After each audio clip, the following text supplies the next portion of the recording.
Bumibili ako ng buko kasi dadalhin ko kay nanay. Tig-isa kami. 40 pesos daw isa.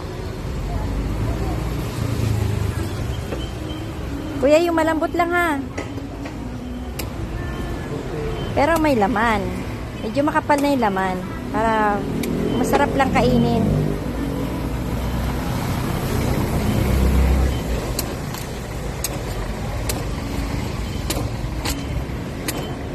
Tapos sana.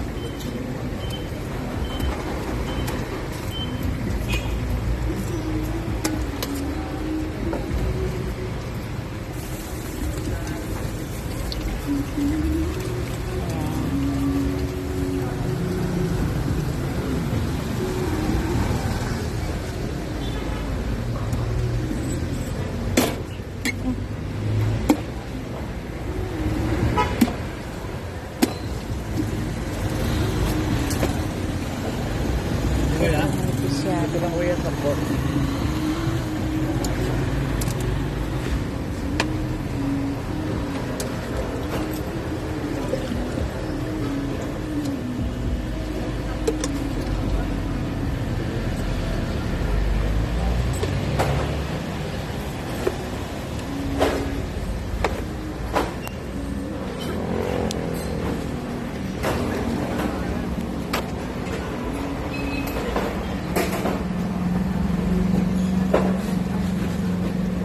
Kaya pwedeng isa medyo makapal yan. Ganito din.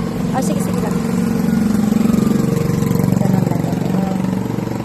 Okay naman yan kasi si nanay ay mahirap na rin kumain ng matigas-tigas. Ayan. Dalawa kasi binili ko.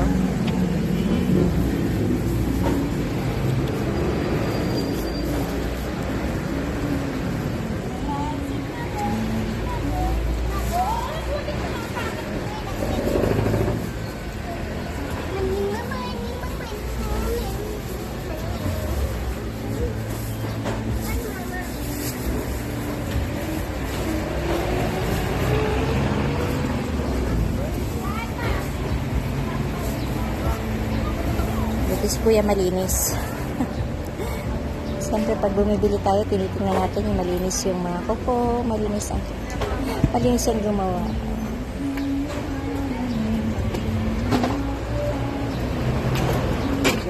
Medyo mabagal lang yung konti. Baka gumulong yan kuya. Binubukas na.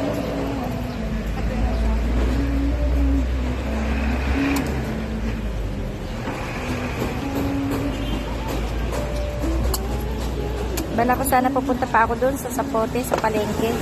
Titinamad na ako, mabuti na lang at meron ditong tinda rito ng buko.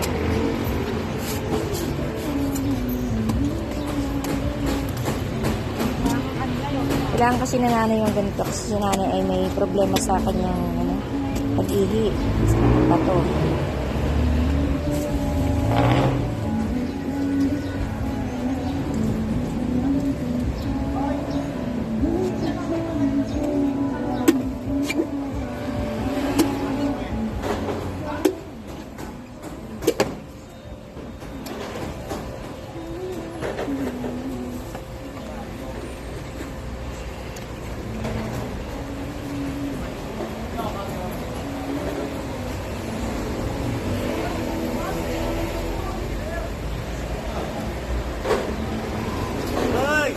Hey!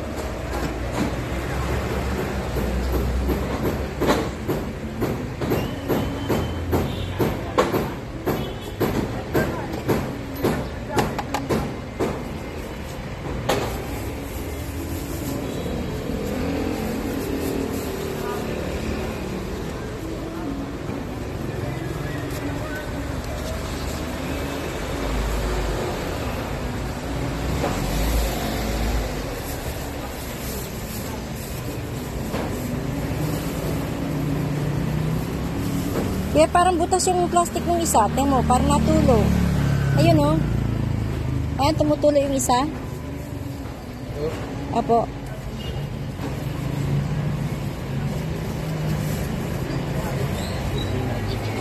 Yan, meron oh. Natulo nga. Doblehin nyo na lang. Ang tama.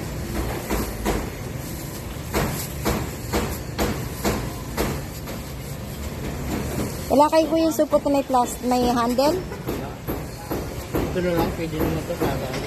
Sige po.